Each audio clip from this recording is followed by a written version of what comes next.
We must guard against the acquisition of unwarranted influence, whether sought or unsought, by the military-industrial complex. The potential for the disastrous rise of misplaced power exists and will persist. In 1961, upon leaving office, President Dwight Eisenhower warned of the excessive growing danger of what he termed the military-industrial complex, a warning perhaps more than a half-century too late, for by the year 1900, the United States was already experiencing radical transformation, both socially and economically, thanks to the Industrial Revolution. This expansion of vast industrial manufacturing was spawned by a generation of ruthlessly ambitious tycoons who rose to dominate the railroad, steel, petroleum, and banking industries.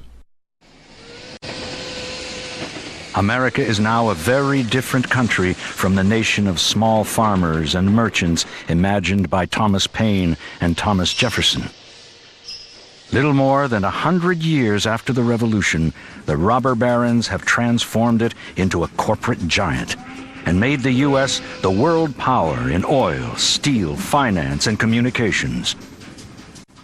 And by 1914, industrialization had spread to the empires of Europe, England, France, Germany, and Russia, with each nation competing for the precious global resources required to maintain such vast industrialization.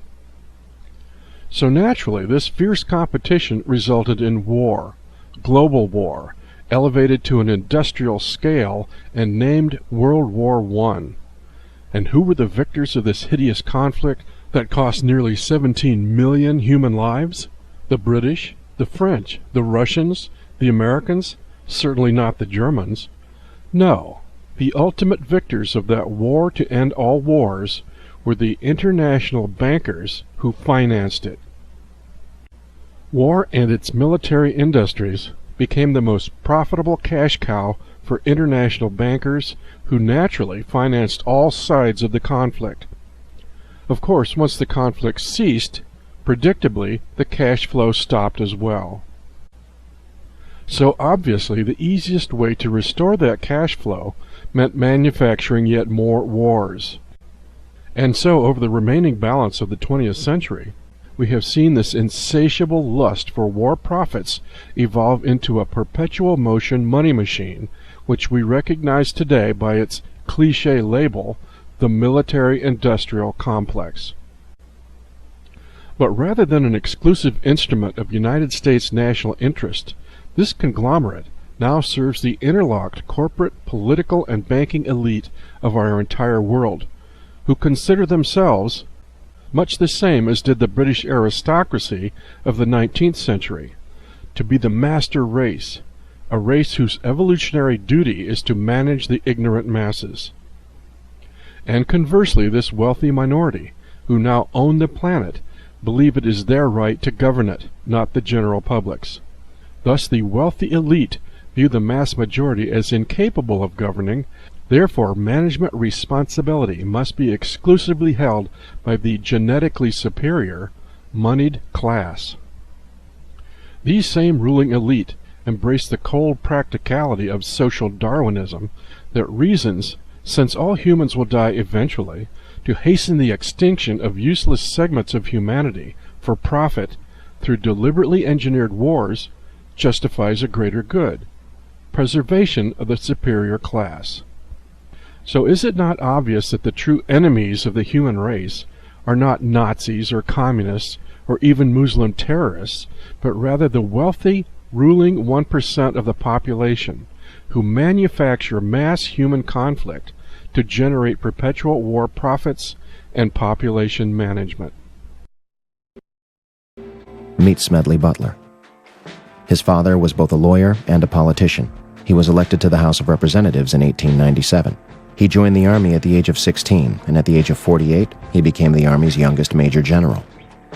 He was twice decorated with the Congressional Medal of Honor. In July 1934, Butler was approached by two men who offered him $30 million and the support of 500,000 troops and the mainstream media to lead a coup against President Roosevelt and remove him from office. Butler pretended to go along with it, eventually meeting with the main conspirators behind the plot. The DuPont family and leaders of U.S. Steel, Heinz, Standard Oil, General Motors, Chase National Bank, Goodyear Tires, and last but certainly not least, Prescott Bush himself, President George W. Bush's grandfather. The intention was to install a fascist regime like the ones in Nazi Germany and Communist Russia, in hopes of beating the Great Depression. Butler attempted to blow the whistle on the plot, testifying before a committee of House Representatives John McCormick and Samuel Dickstein. Want to guess what happened? The representatives believed Butler, but refused to pursue the people responsible. The media turned on Butler, calling his allegations a hoax, perfect moonshine, as one put it. President Roosevelt eventually cut a deal with the plotters, and nothing more came of it. In 1933, United States Marine Corps Major General Smedley Butler stated, "War is just a racket. A racket is best described, I believe, as something that is not what it seems to the majority of people. Only a small inside group knows what it is about. It is conducted for the benefit of the very few at the expense of the masses."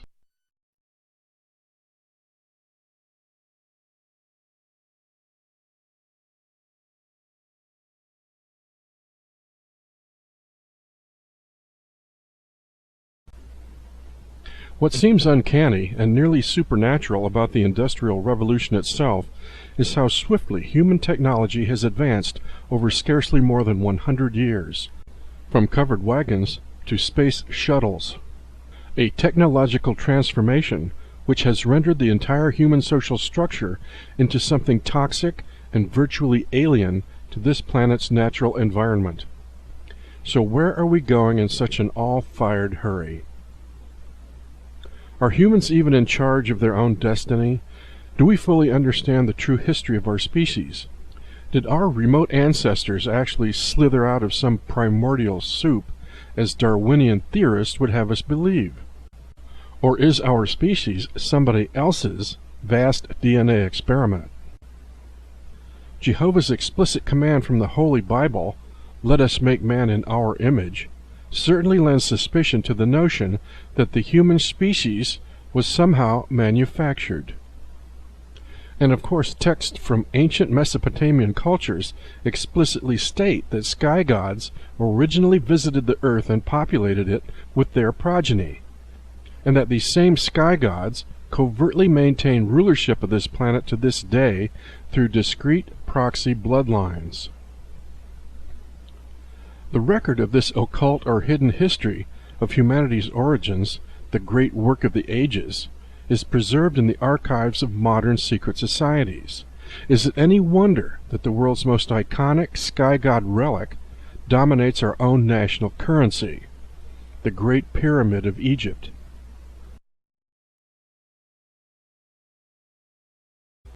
As such, do we dare suppose that, rather than following a natural progression of intellectual maturity, humanity's incredible technological advances over the last century have been guided by a hidden hand to follow a very specific agenda, an alien agenda known only to secret society high initiates?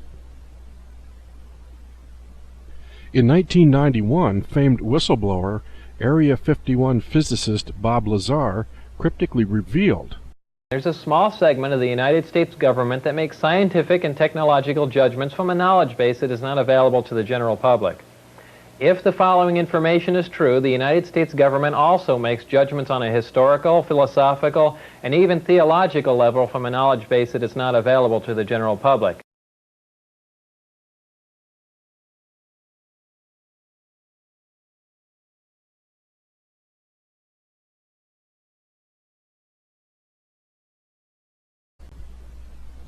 Recent revelations concerning humanity's role in this vast galactic alien agenda have exposed a fantastic extraterrestrial technology exchange that has accelerated within the military-industrial complex since before World War II, beginning in Nazi Germany.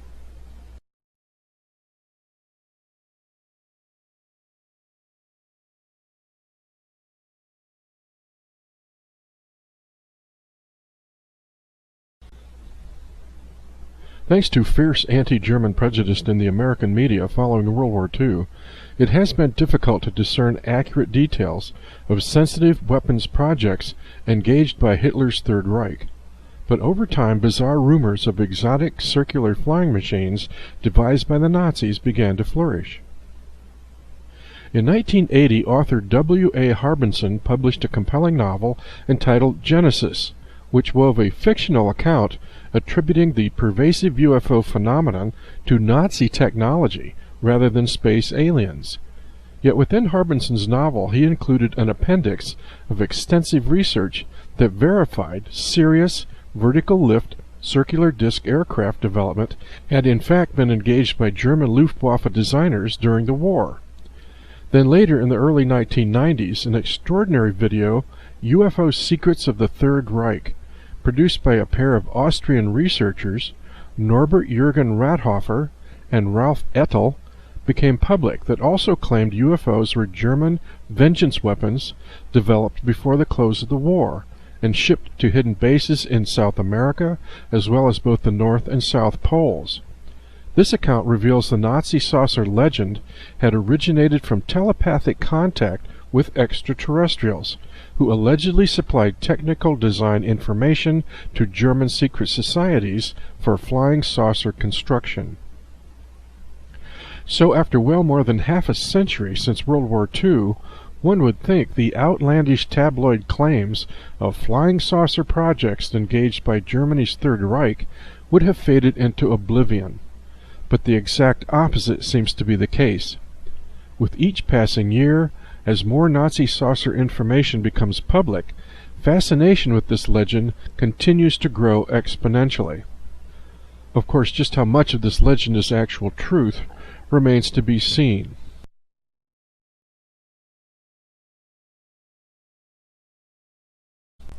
But the heart of this persistent legend centers around a mysterious girl from Vienna, Austria, named Maria Orsic, who was said to be the psychic conduit for extraterrestrial data transfer. And while skeptics dismiss her veracity as mystical occult rubbish, it should be noted that by today's standards, such psychic work would be labeled remote viewing, a legitimate science used by our own national intelligence agencies. As well, noted inventor Nikola Tesla claimed many of his genius designs, such as the alternating current electrical generator, came to him telepathically. And just like Nikola Tesla, Maria Orsic's telepathic information also revealed the secrets of torsion physics technology, the key to ultimate power. So more than inane dabbling in absurd spiritualism, German scholars saw Maria Orsic's extraterrestrial channeling as a legitimate avenue to pursuing alternative science and alternative technologies that offered the German nation potential liberation from crippling codependence upon British and American petroleum monopolies.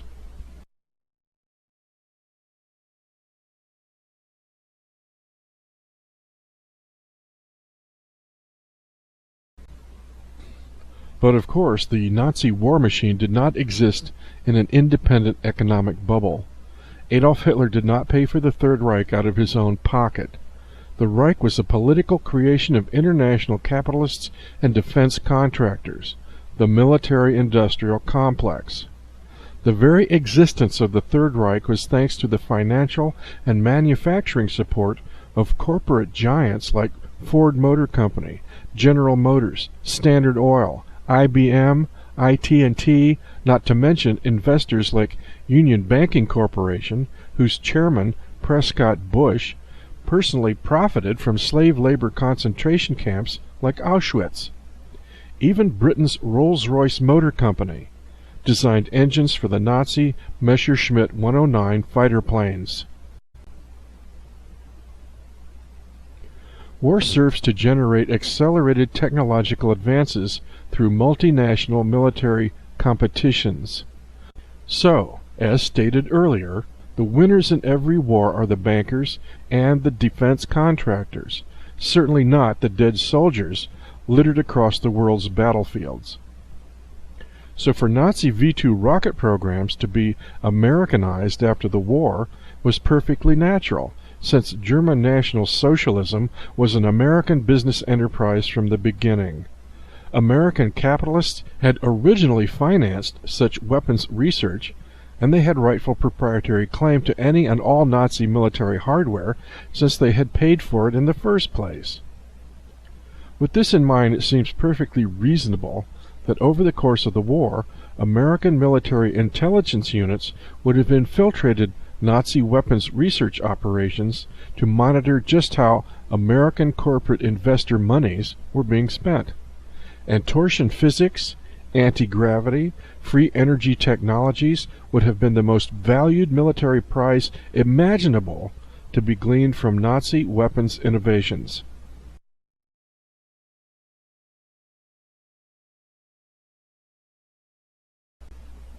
In 2001, whistleblower Gary McKinnon, a British citizen and computer genius, claimed to have hacked into 53 United States government agency computer systems, including the United States Space Command Network, where he found evidence of an off-planet military mission. I found a list of officers' names, under the heading Non-Terrestrial Officers. What I think it means is not Earth-based. I found a list of fleet-to-fleet transfers and a list of ship names. I looked them up. They weren't United States Navy ships. What I saw made me believe they have some kind of spaceship off-planet. And the other thing was a list of ship-to-ship and fleet-to-fleet transfers. Bear in mind fleet-to-fleet, so multiple ships, of materials.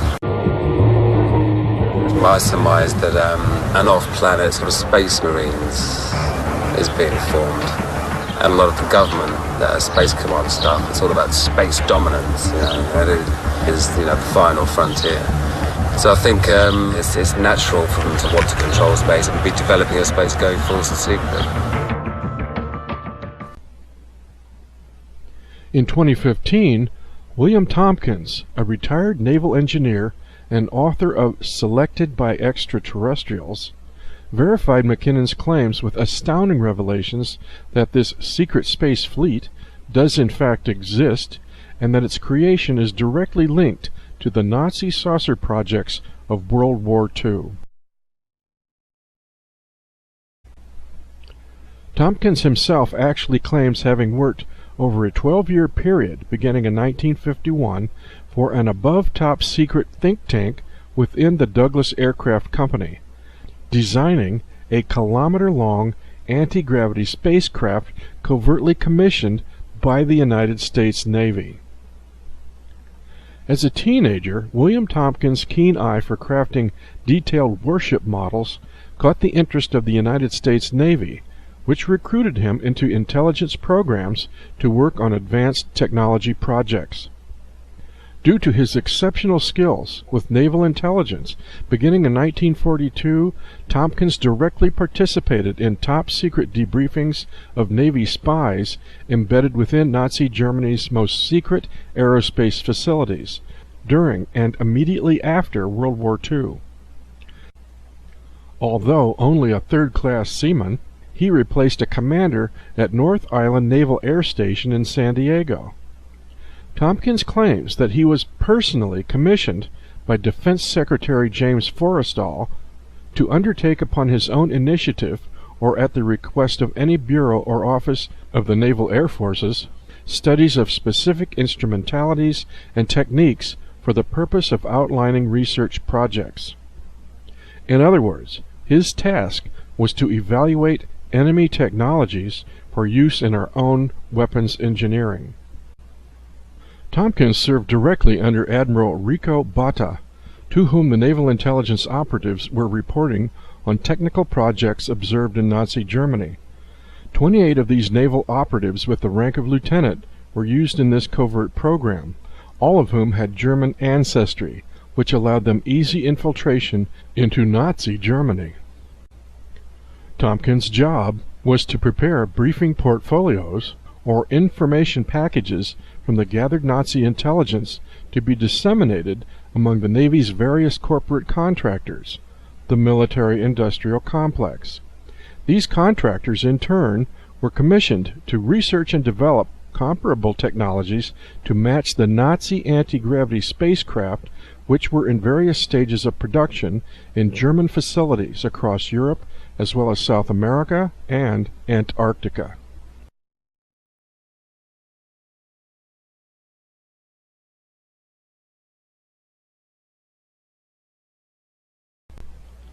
The secret intelligence data gathered from Nazi war production revealed that up to and during World War II, there were actually 2 German flying saucer programs under development.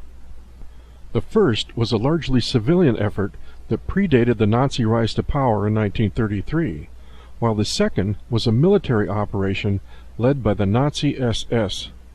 The original civilian German saucer program had been inspired by a group of Nordic extraterrestrials who were communicating through female German psychics in the Vril Society. The second program was assisted by a group of reptilian extraterrestrials who had made secret agreements with Adolf Hitler himself. In 1939, Tompkins asserts that the reptilians gave the Nazi SS 3 large caverns in Antarctica to which the bulk of the German secret space programs were relocated. By 1942, facing the reality that German victory in Europe was impossible, the Nazis accelerated their efforts to relocate the best scientists, engineers, and vital resources to Antarctica with milk cow U-boats, specially built to accommodate very large cargoes.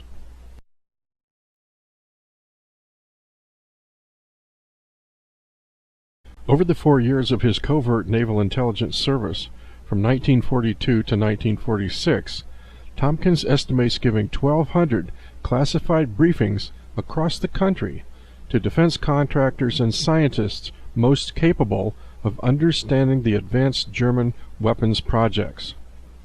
This required his flying all over the United States to secret manufacturing sites at Lockheed, Northrop, Douglas Aerospace Companies, and top universities that were doing secret work for the United States Navy.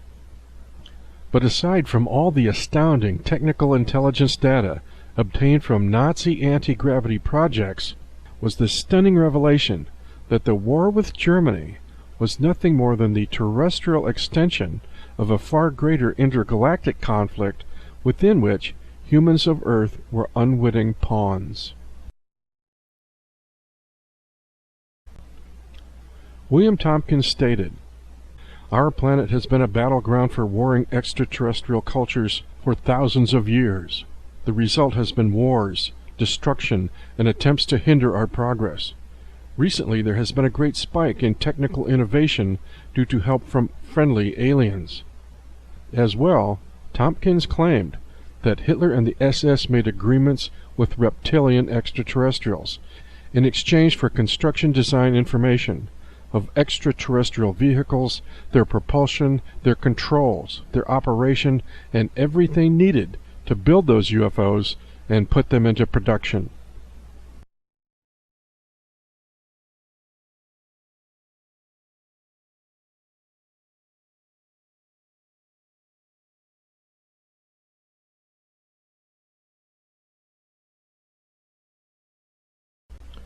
Further verification of William Tompkins' claims about Nazi saucer projects has come from former astronaut Clark McClellan, a 34-year career NASA veteran.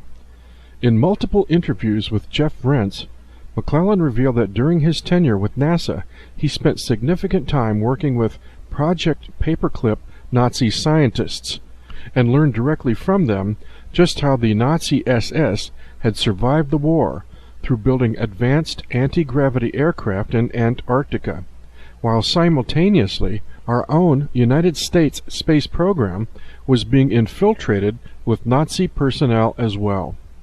McClellan also claimed the notorious saucer flight over Washington, D.C. in 1952 was a deliberate Nazi operation launched from the Antarctic to specifically intimidate President Truman. The German saucers were flown out of the South Pole base up to the USA over Washington and wherever else they may have flown, and that's exactly where they came from. You see, the Germans built a secret under the South Pole base to create these type instruments, and they did so there. McClellan stated, "Some of the German engineers and technicians I met at Kennedy Space Center were as feared at Kennedy Space Center as they were in the German Army during World War II."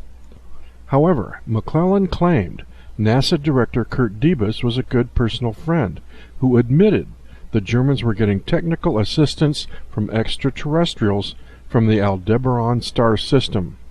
He knew the entire history of the Aryan people on this planet. They came from Aldebaran in the Hyades star system. He knew all about the Aryans. The Aryans are German people and German-type people.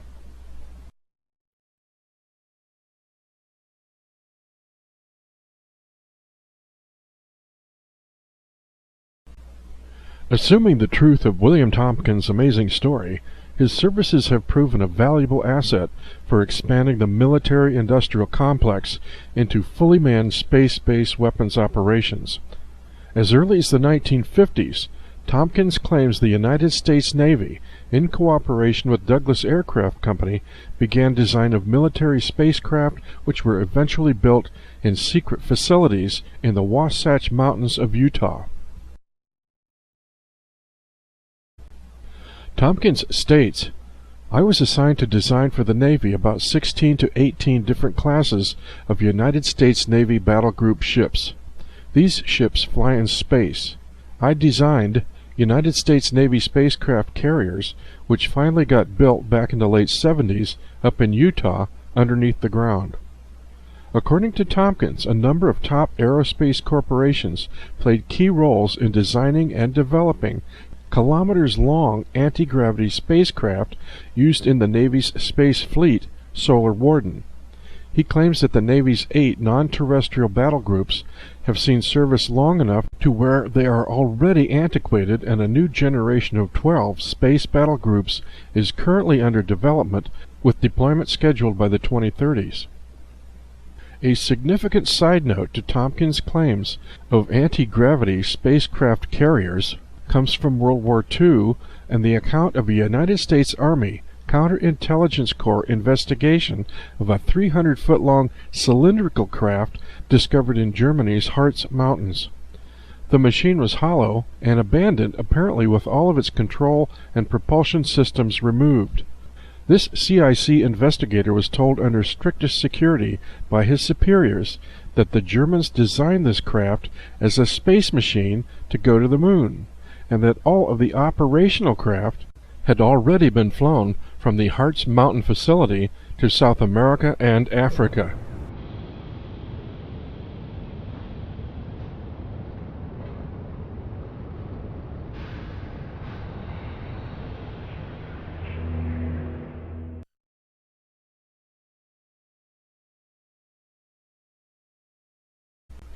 William Tompkins confirmed that United States Navy Vice Admiral Leslie Stevens was also aware of naval intelligence regarding Nazi Germany's secret flying saucer programs, and that his son, film producer Leslie Stevens Jr., was likely aware of this operation as well.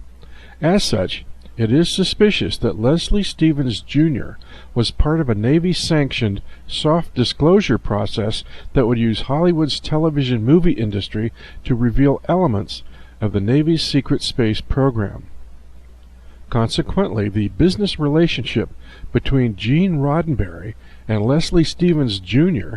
suggests that the original Star Trek TV series was initially based on information gained by Admiral Rico Botta and Vice Admiral Leslie Stevens, that in fact an operational United States Navy space fleet would be deployed under active cooperation with Nordic extraterrestrials in an alliance that would counterbalance hostile threat from reptilian aliens. All through the Star Trek series, we see Starfleet is fully operated under naval military protocols with the assistance of benevolent Vulcan extraterrestrials in defense against malevolent reptilian Klingons.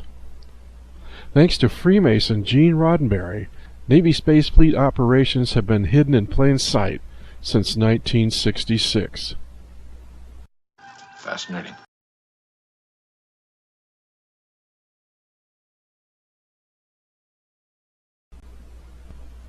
The most puzzling and disturbing aspect of the Nazi saucer mystery is the covert installment of exotic Nazi technologies into our own aerospace and defense industries, which almost suggests that these technologies were never intended to rescue the German war effort in 1945. It is as if those Nazi visionary physicists and engineers were actually co-opted for some unstated future military operation of a far greater magnitude than even World War II, an alien military operation that has co-opted our own national defense establishment and all of Earth humanity's physical sciences to serve an extraterrestrial galactic war beyond human comprehension. Could it be that the greatest secret society's secret is that banking, political, and corporate leadership around the world are slave proxy cutouts serving the covert agendas of extraterrestrial warlords? The revelations of William Tompkins seem to confirm just that. Without advice or consent, humans of Earth have been recruited as unwitting pawns into a war on a galactic scale to serve belligerent alien aggressors. And historic evidence seems to suggest that in 1954, President Eisenhower himself sold our nation out to evil, parasitic extraterrestrials in exchange for advanced technologies, creating the military-industrial draconian complex.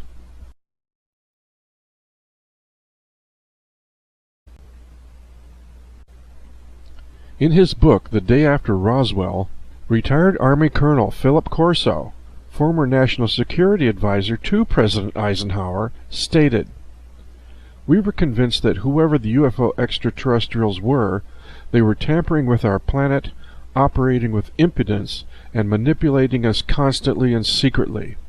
But it was a secret that had our full compliance because we were unwilling to admit the truth and fight the war.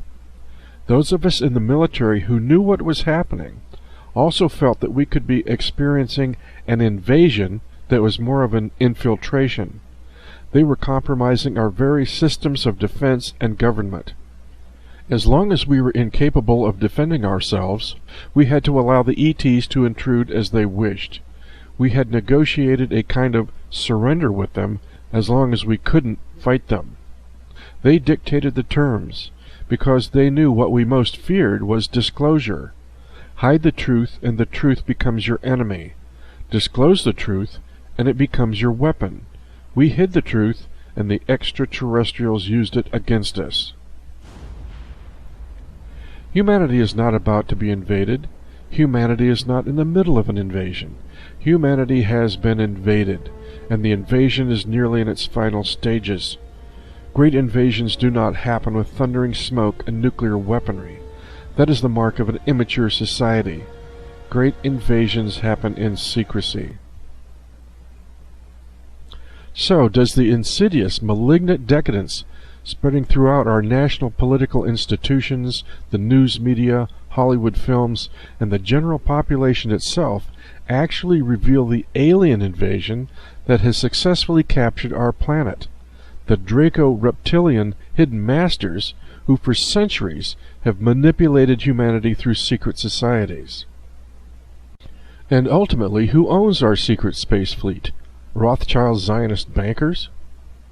William Tompkins claims our Navy space fleet is under benevolent Nordic alien control. But can we be sure? Trillions of dollars unaccountably vanish from our national defense budget.